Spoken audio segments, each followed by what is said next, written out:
Daredevil Born Again arrives on Disney Plus today, if you're watching on the day that this video comes out, and it's clear that a pretty big inspiration for the series is Daredevil by writer Charles Soule. From plot elements like the Kingpin becoming the mayor of New York City, to the inclusion of characters like the villain Muse. Relaunching in 2015 with a new #1, Daredevil by Charles Soule with art by Ron Garney and colours by Matt Miller, released as part of Marvel's all-new, all-different initiative. This series saw the Man Without Fear sporting a new black costume and returning to the familiar setting of New York, as the previous run by writer Mark Waid had relocated the Hornhead to San Francisco. If you have any interest in exploring the comic book origins of arguably the most anticipated Marvel television project yet, or at the very least key elements of it, then I strongly recommend you look no further than right here. But just to give you a taste of what to expect, I'm going to do a quick little rundown of the first issue in the series. This is Daredevil #1, or Legacy Issue 567, cover dated February 2016.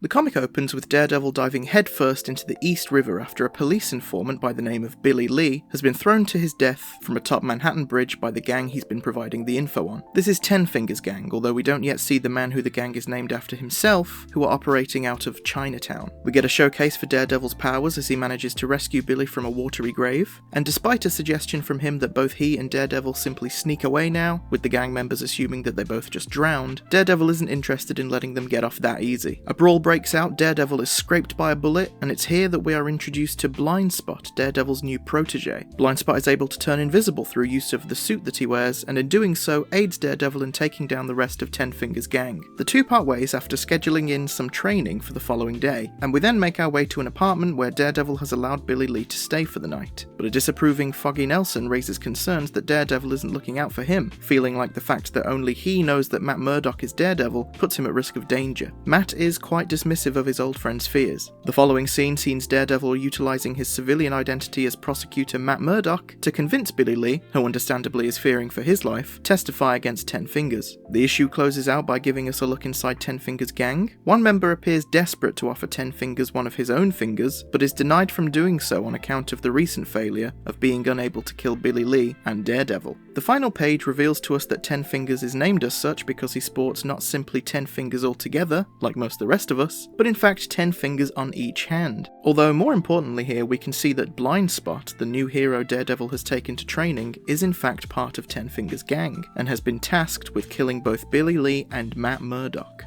To be continued.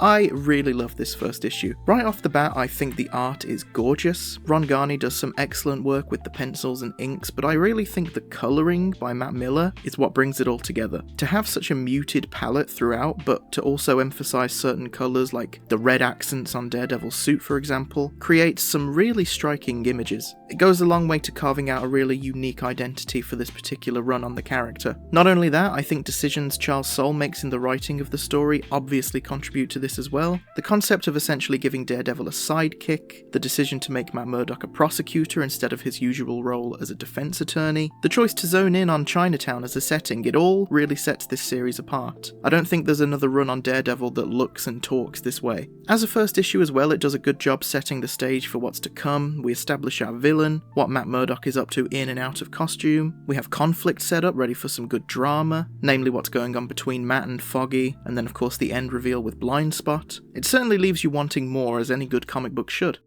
So that's that. Daredevil #1, released in December 2015. Charles Soule was our writer, Ron Garney and Matt Miller were on art and colours respectively, and this is obviously just the tip of the iceberg when it comes to this run. This opening issue didn't even feature any of the elements I spoke about in the beginning that are being adapted into the new show, so if you want to get caught up, you'll just have to read the rest of the run, like, now, because Daredevil Born Again is out today, if you're watching this video on the day that it's released. Thank you so much for watching. Please leave a like, a comment, subscribe, and I will be back with another video in a couple of weeks. Laser Chains out!